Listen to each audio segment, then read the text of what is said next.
Good evening. These are a few things that I have learned recently. Um, I want to do this just because, so I can look back and be like, yo, this was cool. So I think I'm going to try to do this weekly now. But yeah, recently had a really long winter break. Um, I didn't do much, so it felt longer than usual, but also fast at the same time. So things I've learned. Little things matter more. Arrow, my appreciation for people. I think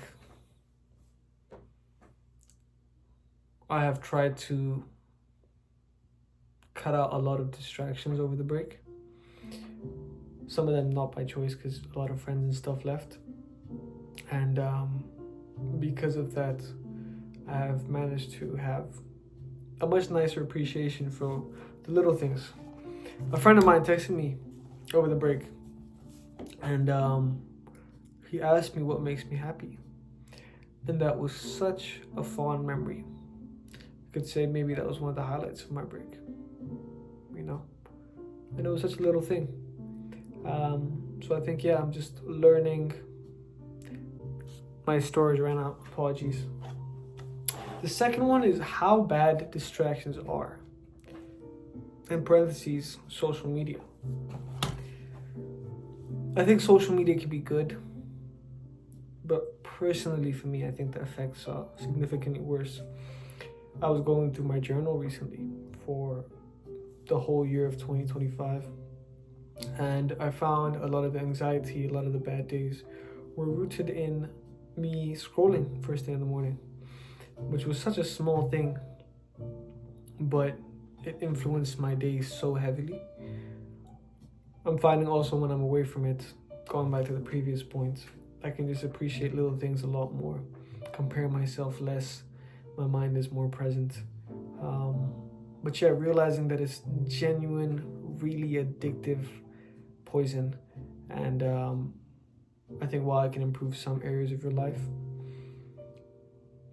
the negatives outweigh the positives. So that is something I'm trying to stay off of now. Authenticism. People who are authentic. Recently, this break, I've been hanging around a really good friend of mine, and she is one of the most authentic people I know. And I'm learning through our conversations. So the way I think, for example, sometimes if I am impatient, in my mind, I would not shame myself, but kind of clock that and not accept that and be like, no, I want to be a patient person, But with other people, like this friend specifically, she would just say it openly, but it is just who she is. So it was not seen as a flaw. And the way she said it, it was not like I am a flaw. It was just in casual conversation that we were having. And she was like, oh, that's my issue. I'm just impatient. And she said it in a very casual way.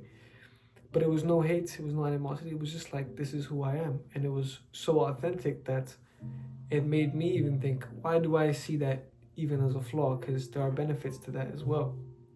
I think just I'm learning how to better process what authenticity exactly means, and trying to learn how to be more authentic myself. Effort, not always more result.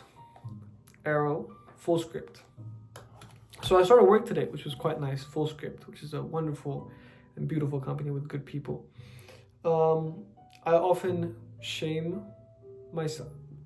Scratch that, I'm not going to say shame myself, but I do critique myself on how much effort I put into things. And I think something is only as good as I put the effort into. But I have known before and been taught that effort does not always correlate to outcome. But I am only properly internalizing that now. For example, I could email a bunch of companies and get significantly better opportunities compared to me just building something or doing 500 applications. So just learning that working smart is significantly better than working hard, but you still need to work a bit hard, or I still need to work a bit hard to like keep that mental muscle strong. But just being smarter in what I work hard about, you know? If there are things that can be automated, might as well do that and find something else to keep my mind active. Action, thinking, always. This break, I spent a lot of time thinking, which I didn't like too much. I'd just be lazy in bed trying to see if I could think my way out of things. But you can't do that. Your mind just fills up empty space. And any type of action, no matter how small, little walk, going to the gym, that stuff always helps. So I think I am learning now. Once again, I've been through this loop before, but action always outweighs thinking. So always try and do something. Even if that is nothing, but if you're doing nothing, genuinely do nothing. How good play is. Play is, for me, that inner child that a person has. And it was something that I wasn't always like cool about with me. I always thought it was like a flaw. Oh, why am I not calm? But I am learning now that it is not a flaw.